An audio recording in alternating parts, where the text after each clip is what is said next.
drink this concoction so you can give my son a male child. You witch. Since my son married you, you can't even give him one son, always giving birth to girls. But I am not God. Shut up. What do you know about God?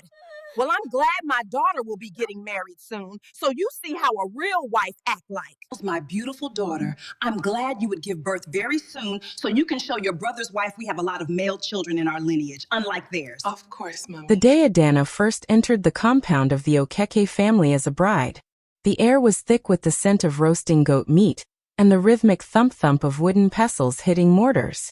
Obinna, a man whose shoulders were broad enough to carry the worries of a lineage, looked at his new wife with a gaze that promised protection. Mama Azuka, the matriarch of the house, led the women in song. Her voice was the loudest, her wrapper tied firmly around her waist as she danced. She took Adana's hands and placed them on her own hips. "My daughter," Mama Azuka had whispered into the cacophony of the flutes, "this house is old.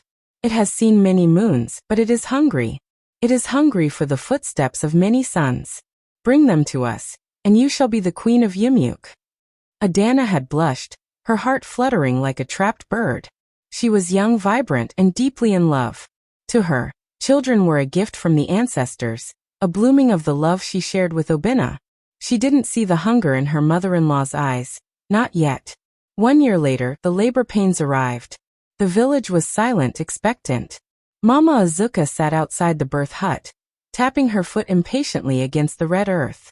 She had already prepared the name of her first grandson, Ozo Emina. May another one not happen, meaning the end of the long wait for a male heir. When the cry finally pierced the night air, it was sharp and melodic. The midwife emerged, wiping her brow with a piece of cloth. She looked at Mama Azuka with a cautious smile. "It is a girl," the midwife announced. "A beautiful, healthy girl." The silence that followed was heavier than the tropical humidity. Mama Azuka didn't jump. She didn't break into a song of praise. She simply stood up, dusted her wrapper, and looked toward the forest. "A girl?" she muttered, the sweetness in her voice replaced by the bitterness of unripe kola nut. "A girl is a guest. She grows up only to leave and cook in another man's kitchen. She does not carry the name." Inside the hut, Adana held her daughter close. She named her Chitara, what God has written. She traced the baby's tiny nose and soft brow, her heart overflowing with a mother's first love. She didn't see the shadow that had just fallen across the doorway. She didn't hear the disappointed click of her mother-in-law's tongue as she walked away without entering the room to greet the new mother. Obinna entered shortly after, his face a mixture of relief and a strange, lingering tension. He kissed Adana's forehead, but his eyes wandered to the door where his mother had just been. "She is beautiful, Obinna," Adana whispered, tears of joy blurring her vision. "She is MMAM," Obinna replied, though his voice lacked the thunderous pride Adana had hoped for. "She is Chitara. But next time, we will give my mother what she is looking for." In that moment, the first seed of anxiety was planted in the fertile soil of Adana's heart. The celebration outside died down prematurely. The drum stopped early. As the moon rose over Yumuik, Adana realized for the first time that in this village, a woman's worth was not measured by the strength of her character or the depth of her love, but by the gender of the life she carried. The first flower had bloomed, but to the Okeke family, it was merely a weed in a garden they wanted filled with oaks. 2 years passed like a slow-moving river.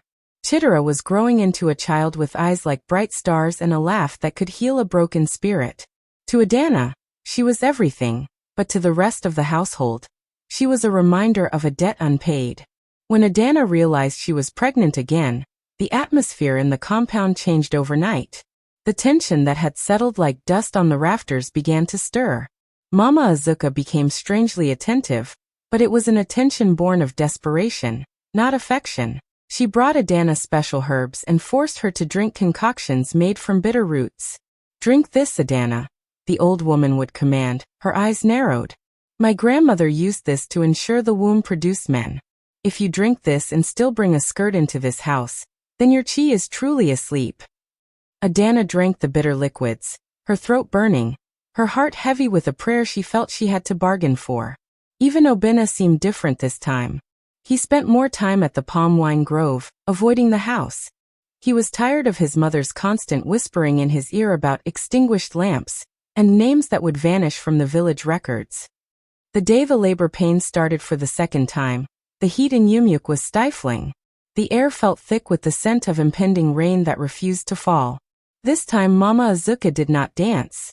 She sat on a low wooden stool outside Adana's door, clutching a string of prayer beads, her lips moving in a silent, frantic rhythm. Inside, Adana groaned, her body racked with a pain that felt deeper than the first. She wasn't just birthing a child. She felt she was birthing the reputation of her husband's house. "Push, my daughter," the midwife whispered, wiping the sweat from Adana's forehead. "Push for the ancestors."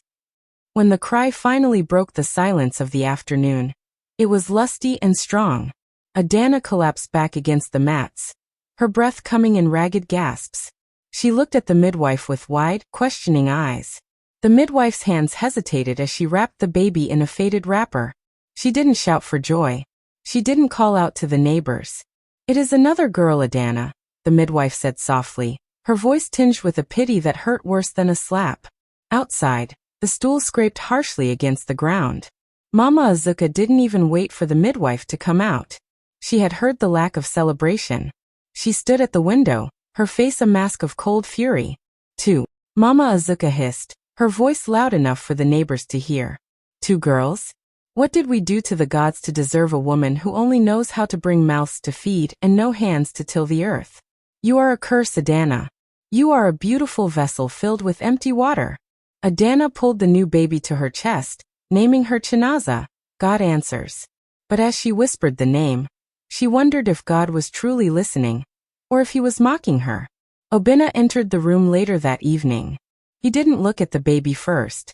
He looked at the floor. When he finally looked at Adana, there was a crack in his gaze, a flicker of the disappointment his mother had been feeding him for 2 years. "She is healthy, Obina," Adana whispered, her voice trembling. "She is our daughter." "She is a girl, Adana," Obina replied, his voice flat, devoid of the warmth that used to make her feel safe. "My mother says the villagers are laughing at me. They call me the father of many daughters. Do you know how that feels at the village square?" He left the room without touching either of them. That night, the cracks in the compound walls seemed to widen.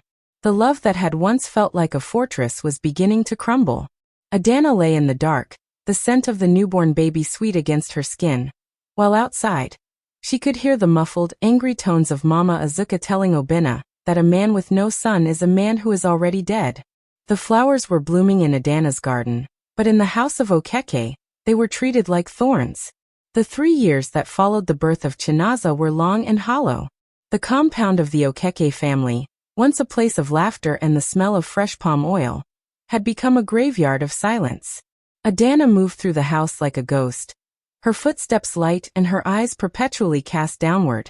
Chitara and Chinaza were growing into beautiful, intelligent girls, but in their grandmother's eyes, they were merely additional mouths that would eventually be married off to enrich other men's lineages. When Adana discovered she was expecting for the 3rd time, she didn't feel joy. She felt a cold, paralyzing terror. She spent her days at the local shrine and her nights on her knees in the small village church, her prayers a desperate, tangled mess of petitions. "Please," she would whisper, her forehead pressed against the cool earth. Just one boy to stop the storm." Mama Azuka's treatment of her had shifted from cold neglect to open psychological warfare. She no longer hid her disdain. She would sit in the center of the compound, peeling yams, and speak loudly to the neighbors passing by. "Some women are like plantains," Mama Azuka would shout, her voice dripping with venom. "They look good on the outside, but when you peel them, they are soft and useless. My son married a woman whose womb is a one-way street. No exit for a man. Only skirts. Only wrappers." The day of the 3rd birth arrived during the height of the harmattan season. The dry, dusty wind howled through the cracks in the wooden windows, coating everything in a fine layer of gray silt. Adana's labor was agonizingly long, as if the child within her knew the reception that awaited it, and was hesitant to enter the world. When the final push came, Adana didn't even have the strength to cry out. She watched the midwife's face, a face that had become a mirror of her own anxieties over the years. The midwife looked down, then up at Adana, and sighed. The silence in the room was deafening. There was no need for words. Another girl, the midwife whispered. Adana closed her eyes and a single, heavy tear traced a path through the dust on her cheek. She didn't reach out for the baby. She felt a profound sense of detachment, as if her soul had finally snapped. Outside, Mama Azuka didn't even wait for the news. She had been listening at the door. When she heard the midwife sigh, she kicked over a clay pot of water, shattering it into 100 jagged pieces. 3. The old woman shrieked, her voice reaching a pitch that made the goats in the pen bleat in fear. 3 useless burdens. Adana, you have finished us. You have dried up the blood of the Yumuik family. Are you a woman or a factory for bridesmaids? She stormed into the room, ignoring the midwife, and pointed a trembling finger at Adana, who lay exhausted on the mat. Look at you. You sit there like a queen, but you are a thief. You are stealing my son's youth and giving him nothing in return. From today, do not call me mother. A mother-in-law is a woman who has a grandson to carry her back to the ancestors. You have given me nothing but tears. Even the name Adana chose for the baby Ifunonya, meaning love, was mocked. Love? Kioma, Abina's sister, sneered as she walked into the compound later that day, having heard the news.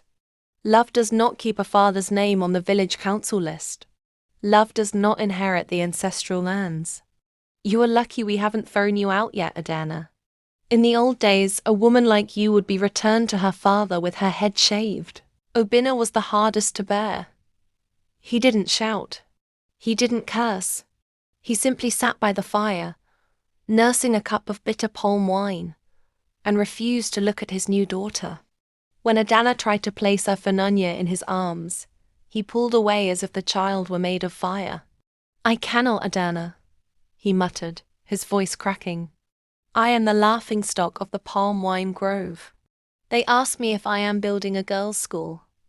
My heart is heavy. I have no air. That night, as the harmattan wind rattled the zinc roof, Adana looked at her 3 daughters huddling together for warmth. She realized then that her home was no longer a sanctuary. It was a prison where her only crime was the heartbeat of her children. The pot was broken, and she didn't know if she had the strength to pick up the pieces. In the months following Ifunonya's birth, the atmosphere in the Yumuik compound turned from cold to poisonous. The harmattan had passed, but a different kind of dryness had settled over Adana's life, a drought of kindness. It was during this time that Kioma, Obina's younger sister, moved from being a mere critic to a full-blown tormentor. Kioma would arrive from the city with her boxes of expensive lace and her loud, ringing bangles, but she brought no joy. She would sit on a low stool in the center of the compound, right where Adana had to pass to get to the kitchen, and begin her incantations of malice. Brother, Kioma would shout, loud enough for the neighbors across the hibiscus hedge to hear. I saw a vision. I saw why your house is silent of the cries of kings. It is because the woman you brought into this house is not a woman at all.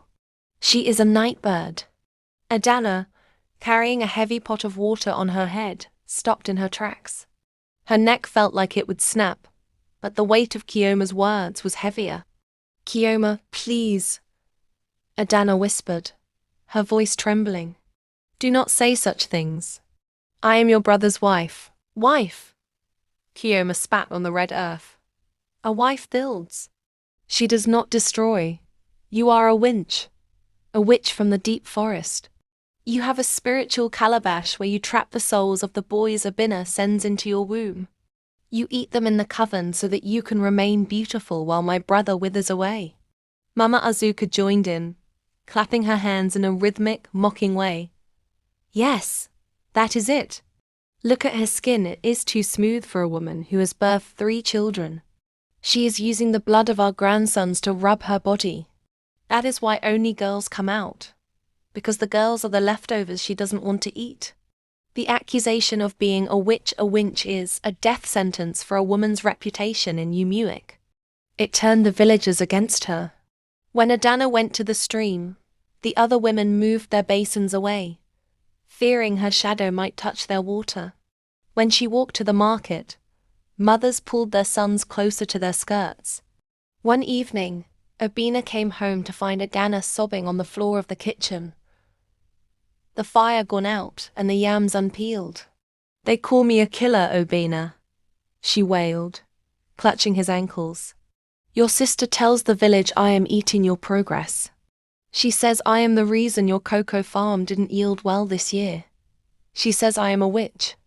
Obina looked down at her. The love was still there, buried under layers of cultural shame, and his mother's constant whispering. But he didn't pull her up. He didn't wrap her in his arms. "Adana," he said, his voice sounding old and hollow. "A man is only as strong as the roots he leaves behind. If the village says there is a shadow in my house, how can I tell them they are wrong when my compound is full of only female voices? If you want them to stop calling you names, give me a son. Prove them wrong." Adana looked up at him, her heart shattering. "You too, Obina? You believe I am a witch because I gave you 3 healthy lives?" "I believe," he said, turning away, "that I am tired of being the man who has no one to bury him." That night, Kioma sat by the fire and laughed. She told Adana to her face, "You are eating my brother's destiny. You are a parasite. One day, the gods will judge you." Adana lay awake, listening to her 3 daughters breathing softly in the corner. She realized that in the eyes of this family, she wasn't a mother, a wife, or even a human being. She was a monster. And the worst part was that she was starting to believe them. The accusations did not soften with time. They fermented like old palm wine, growing sharper and more intoxicating to those who drank from the cup of malice. By the time Ifunanya was walking, the word winch had become Adana's second name in the Akit compound. Kioma's visits became more frequent, and each time she brought a fresh layer of venom.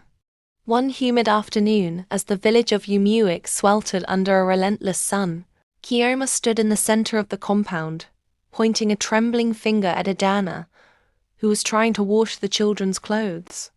"Look at him!" Kioma shrieked, pointing at Obina as he returned from the farm, his brow covered in sweat and his back slightly bent. "Look at my brother. He is shrinking. Adana, you are a parasite. You are spiritually eating his flesh. You have tied his glory in a rag and buried it in the forest so that only girls can pass through you. You are a man-eater." Mama Azuka emerged from her hut, clapping her hands in a mocking rhythm. "Jehovah, see how she stares with those large eyes. Those are the eyes of a bird that flies at night. Adana, tell us, how many of our grandsons have you finished in your coven? How many have you traded for your beauty?" Adana dropped the wet cloth. The soapy water splashed her legs, but she didn't feel the cold. She felt a fire rising in her chest, not of anger, but of a deep, agonizing despair. She looked at Obina, her husband, her protector. She waited for him to roar, to tell his sister to hold her tongue, to tell his mother that his wife was a woman of virtue. But Obina stood silent. He dropped his machete in the dust and walked past them both, his silence a heavy, suffocating blanket. He didn't defend her. His silence was an admission that he, too, was beginning to wonder if the whispers were true. That night, the compound was quiet, but the air inside their room was thick with unspoken words. Obina sat on the edge of the bed, the moonlight casting long, jagged shadows across his face. "Adana," he said softly, his voice cracking. "My mother says there is a powerful herbalist in the next village. He says he can wash your womb. He says he can break whatever is blocking the boys from coming. Please, Mama M, let us try one more time. Have faith.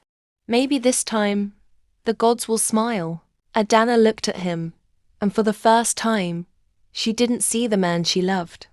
She saw a stranger who was willing to let her be insulted, branded a witch, and washed like a dirty pot just to satisfy a tradition that saw her daughters as nothing. "No, Adana," she said, her voice as cold as a tombstone. "What do you mean, no?" "I am done," Adana whispered, tears finally carving paths through the dust on her face. "If I give you another child, and it is a girl, your sister will call me a murderer again. Your mother will say I have eaten another soul. My daughters Chidera, Chanaza, and Ifunonya, they are not leftovers. They are my heart. But I will not bring another soul into this house to be hated. I have bolted the door, Obina. My womb is closed." Obina stood up, his face contorting with a mixture of anger and grief. "You are giving up? You are leaving me with no name? Do you want me to be a man who dies and leaves no footprint?" "You have 3 footprints," Adana replied, turning her back to him. "But you are too busy looking for a boot to notice the beauty of the feet." From that day on, Adana moved with a stony resolve. She no longer wept when Kioma insulted her. She no longer flinched when Mama Azuka called her a winch. She had accepted her fate as the cursed woman of Yumuik. She poured all her love into her 3 girls, shielding them from the thorns of the compound, while the village watched and waited for the house of Okik to eventually go silent. The village of Yumuik soon erupted in a different kind of noise, the sound of celebration. Kioma, the woman whose tongue had been a whip against Adana, was finally getting married. Her husband Tubi Emika was a man of substance from the wealthy town of Anogwa Okwu. He arrived with jars of the finest palm wine, crates of beer, and a goat so fat it could barely walk. Mama Azuka was in her element. She moved through the compound like a peacock, her wrapper trailing behind her. She made sure everyone heard her boasts as she helped Kioma prepare. "My daughter is not like some people," Mama Azuka said, casting a sharp, sideways glance at Adana, who was busy peeling heaps of cassava for the wedding feast. "Kioma comes from a line of fertile women. Her womb is not a graveyard. She will go to her husband's house and populate it with lions. She will give them sons that will shake the earth." Kioma sat on a carved stool, her skin rubbed with expensive ai, camwood, and scented oils. She looked at Adana, who was covered in dust and sweat from the wedding preparations, and laughed a sound like breaking glass. "Sister Adana," Kioma called out, her voice dripping with mock pity. "Watch me closely. When I start sending news of my sons back to this village, perhaps you will realize that your bolted door was just a way to hide your shame. A real woman doesn't give up. She produces." Adana did not look up. She continued to peel the cassava, her movements steady and rhythmic. She had learned to turn her heart into a stone that no insult could penetrate. "May your journey be smooth, Kioma," she said quietly. "May you find in your new home the same kindness you have shown me in this one." Kioma's face flickered for a second, but she quickly tossed her head back. "Kindness? I am going to be the mother of kings. I don't need pity from a winch." The wedding was the grandest Yumuik had seen in years. The organ music filled the air, and the dust rose beneath the feet of the dancers. When it was time for the Idu Ano, the traditional sending off, Mama Azuka gave Kioma a set of sturdy mortar and pestles. "Use these to pound yam for your sons," the old woman whispered loudly. "Do not be like the one who only cooks for daughters." As the car carrying Kioma and her new husband pulled away, Mama Azuka stood by the gate, waving until the dust settled. She turned back to the compound, her eyes landing on Adana's 3 girls playing in the dirt. She let out a heavy, satisfied sigh. "Now," Mama Azuka muttered, "we shall see what a blessed womb looks like. My daughter will show this village the difference between a tree that bears fruit and a tree that only provides shade." Adana gathered her daughters and led them into their small room. She bolted the door, not just against the night, but against the expectations of a family that saw her as a failure. She didn't know then that the shade she provided would one day be the only place where her mother-in-law would find rest. The first year of Kioma's marriage was filled with the kind of silence that precedes a storm. In Inagwa Akwu, she lived in a house with zinc roofing that shone like silver and floors made of smooth cement.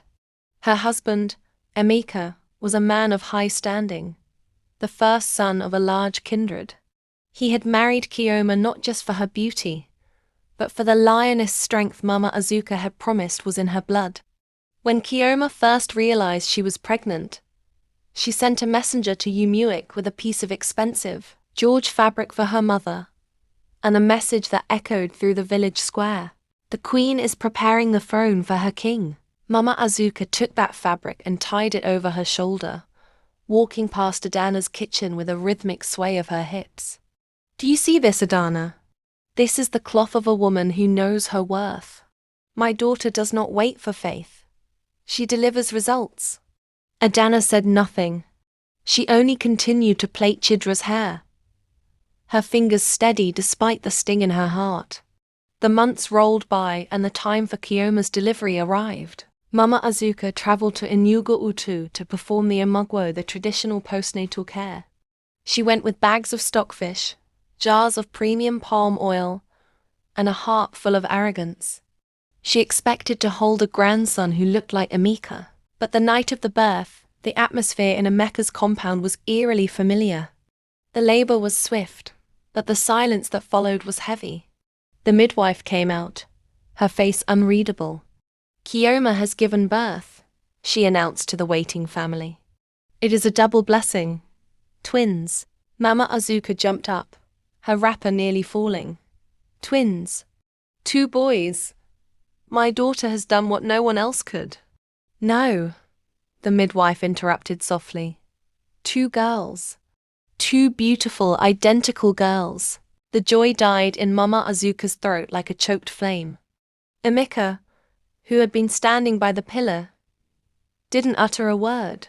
He simply turned and walked out of the compound, the sound of his heavy boots echoing against the cement.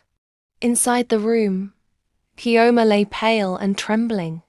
When she saw her mother enter, she didn't see the proud woman who had seen her off from Yumuik.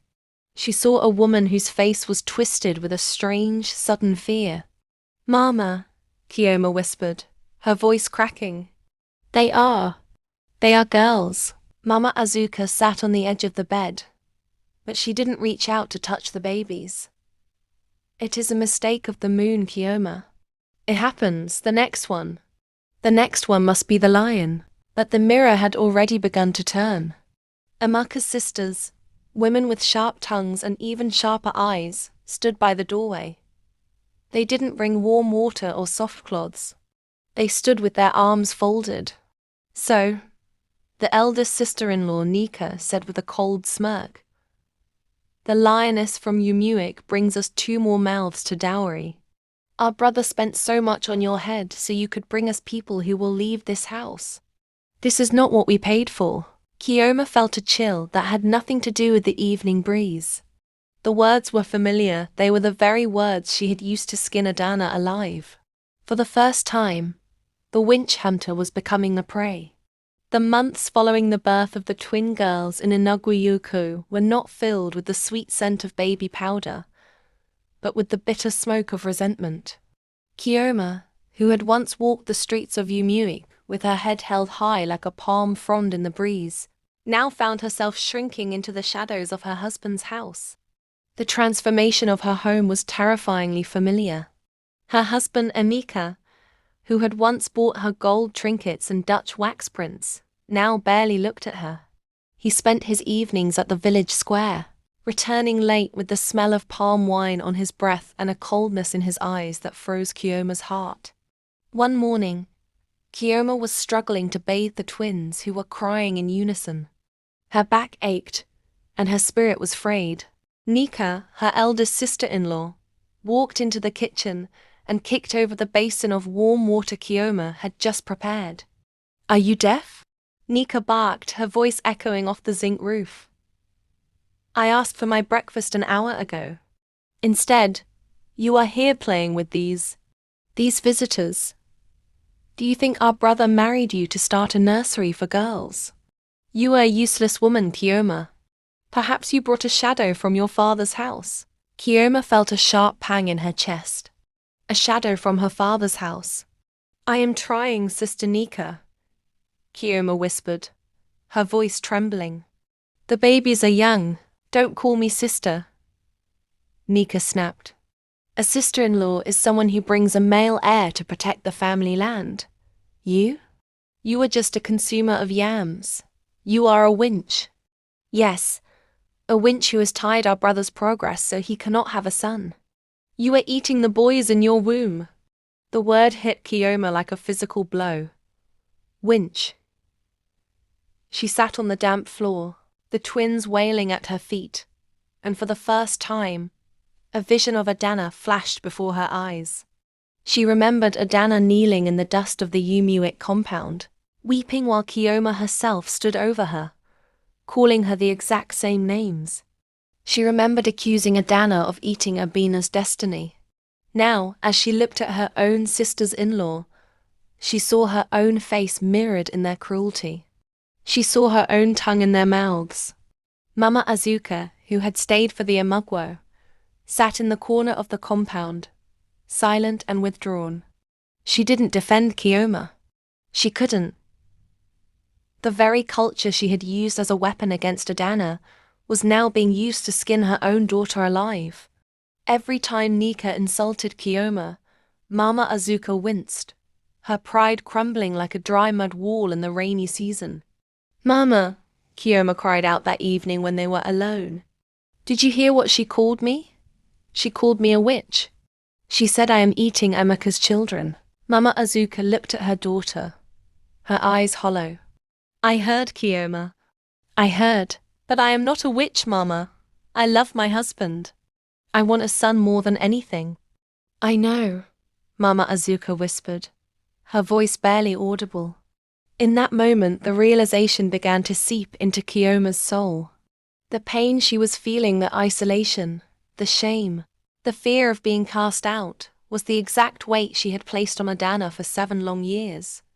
She realized that Adana wasn't a witch. She was just a woman caught in a storm. And now, the storm had followed Kioma home. The pressure in Inagwa Uku became a physical weight, crushing the air out of Kioma's lungs. Emeka had stopped sleeping in their room. He had begun to listen to his kinsman, who whispered in his ear at the palm wine shacks, telling him that a man with only daughters is like a house with no foundation destined to be swallowed by the earth. Desperate to save her marriage and her pride, Kioma sought out every root and every prayer. She knelt until her knees were calloused, begging for a son to silence the wagging tongues of her sisters-in-law. When she finally conceived again, she felt a flicker of hope. This was her chance. This was her redemption. But her pregnancy was difficult. Her ankles swelled like overripe papayas, and her breath came in short, ragged gasps. Mama Azuka returned to Inagwa Uku, her face lined with a worry that she couldn't hide behind her usual arrogance. They both waited, counting the months like soldiers counting bullets. The night of the delivery was a chaotic symphony of pain. The village midwife called for assistance. The labor was too intense for one woman to handle. As the first cry broke the midnight air, Mama Azuka leaned forward, her heart hammering against her ribs. A girl, the midwife whispered. Kioma let out a moan of despair, but the pain wasn't over. Another cry followed. A second girl, the midwife said, her voice trembling. A heavy, suffocating silence fell over the room, broken only by Kioma's sobbing. But then, a third cry, weaker than the others, but unmistakable, pierced the air. God of our ancestors, the midwife breathed. There is a third, and it is also a girl. Triplets. 3 daughters. In any other world, it would have been a miracle. In the world of Kioma's in-laws, It was a declaration of war. The door to the room was kicked open. It wasn't Amika who entered, but Nika and the other sisters-in-law. They didn't look at the 3 tiny lives wrapped in white cloths. They looked at Kioma with a hatred so pure it felt cold. 5. Nika screamed, her voice shaking the rafters. 5 girls, you are not a woman, you are a plague. You have come to drain our brother's wealth with dowries he will never receive. You have blocked the path of the men who should be born into this kindred. They began to gather Kioma's belongings, her expensive George fabrics, her jewelry, her pots. They threw them out into the red dust of the compound. Go back to Yumuik, they shouted. Go back to the mother who taught you how to eat the souls of men. We do not want you here. Our brother will marry a woman, not a bird of the night. Amika stood by the gate, his arms folded, his face a mask of stone. He did not stop them. He did not say a word as his wife, weak from birthing 3 children, was pushed toward the road. Mama Azuka stood in the center of the chaos, clutching one of the newborn triplets. She looked at the clothing scattered in the dirt, and then she looked at Kioma, who was crawling on the floor, weeping for mercy. The mirror had shattered. The very cruelty they had perfected in Yumuik had come to find them in a foreign land. Get up, Kioma, Mama Azuka said, her voice hollow and old. Let us go home. We have seen the face of the monster we created. The journey from Inagwa Uku to Yumuik felt like a funeral procession. The taxi was cramped, filled with the sharp, thin cries of 3 newborns and the quiet whimpers of the 2 older twins. Kioma sat in the back seat, her body still aching from the labor that had occurred only days before.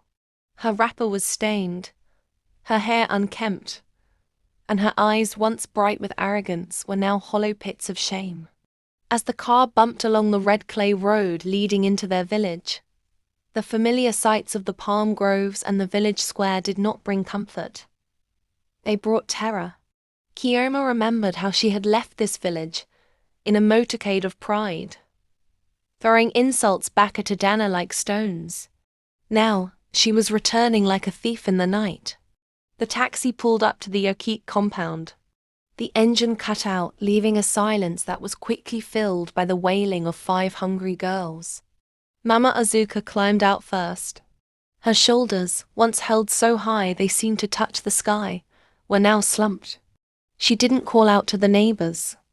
She didn't boast.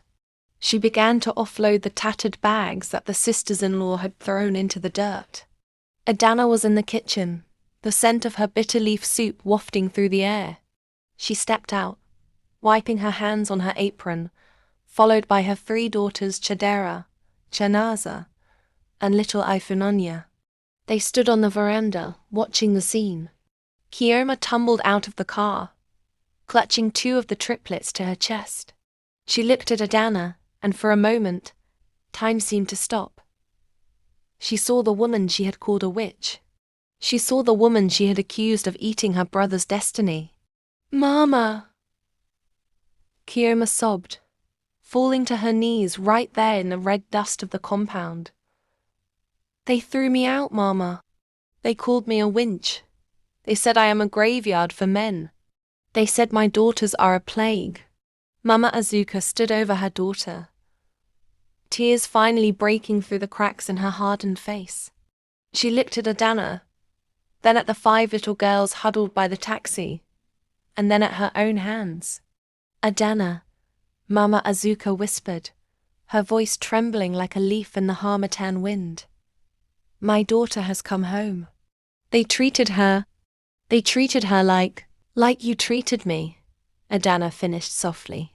There was no spite in her voice, only a deep, weary sadness. Kioma wailed louder, pressing her forehead into the dirt.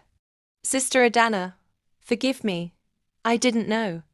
I didn't know the pain of being blamed for the work of the heavens. I called you a witch. But I am the one suffering the curse of my own tongue. Please don't cast me out. Adana looked at the broken woman on the ground.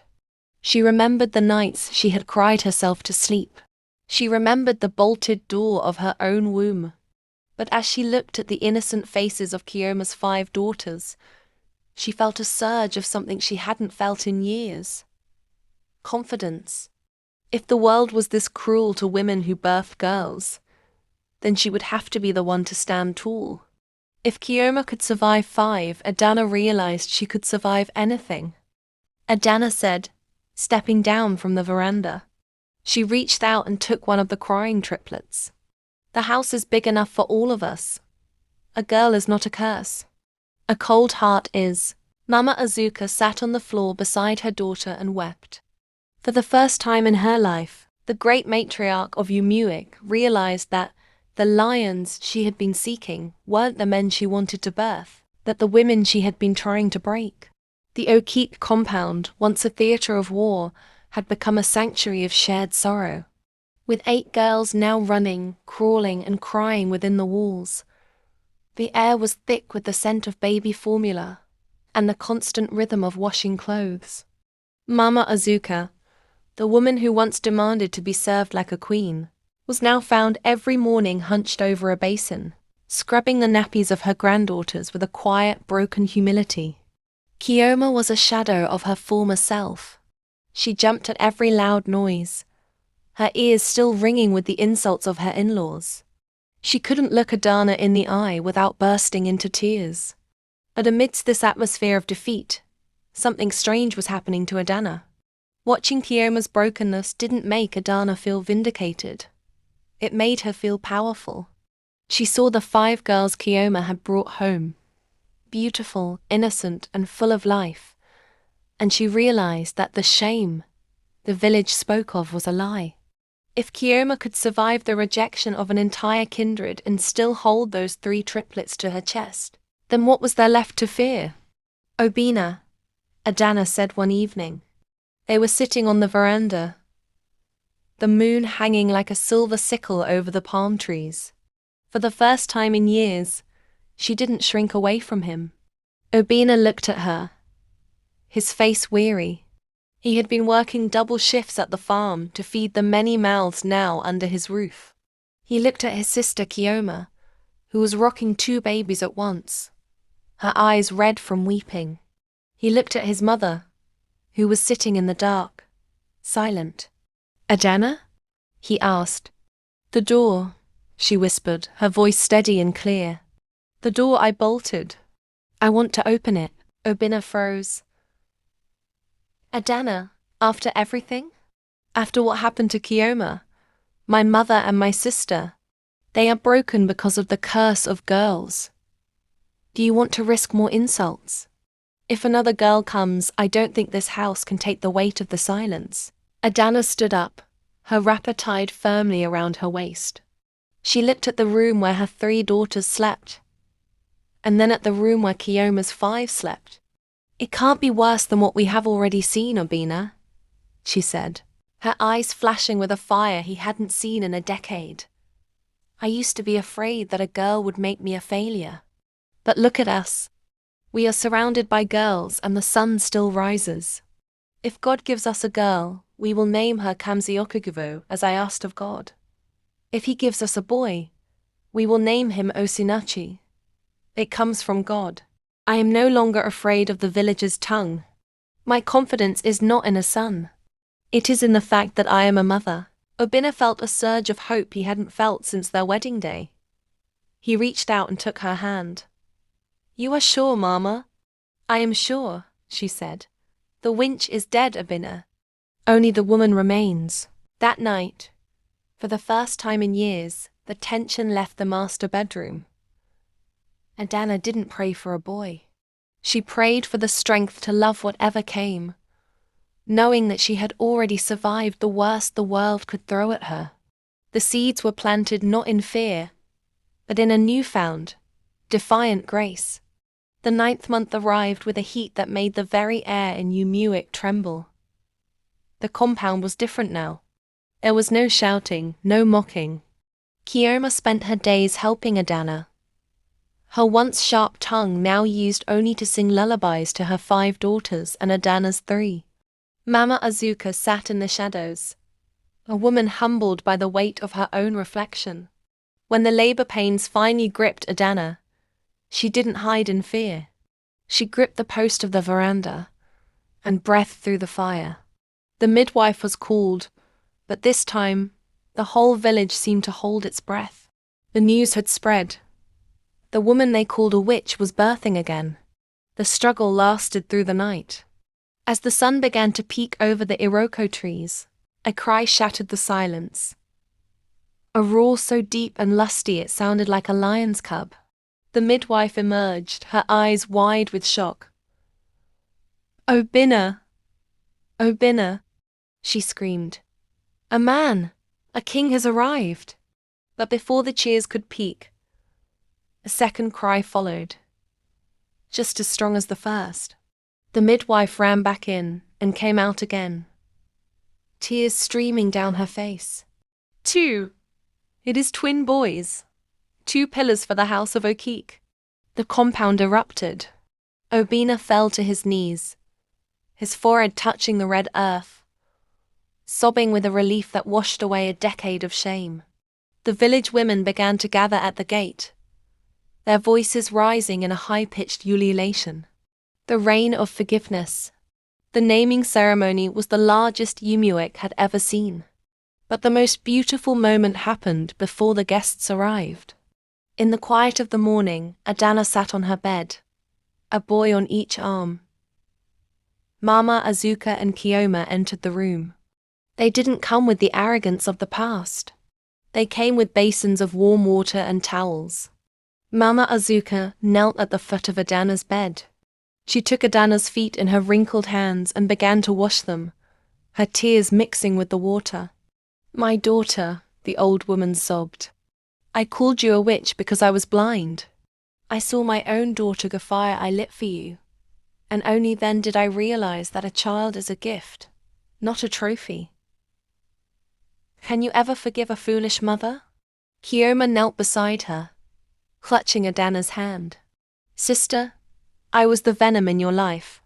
I called you a winch and said you were eating my brother's progress. But look at me, I have 5 girls and I am the one who was nearly eaten by the world's cruelty. You are the strongest woman I know.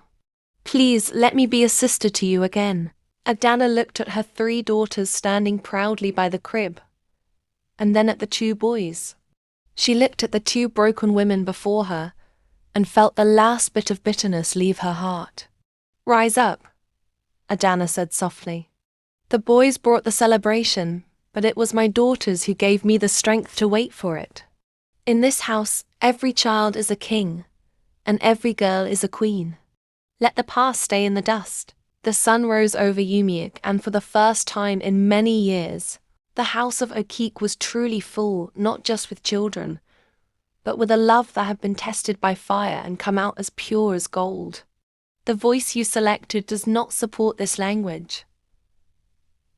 Please click the upper right corner to switch to another voice. Thanks for watching.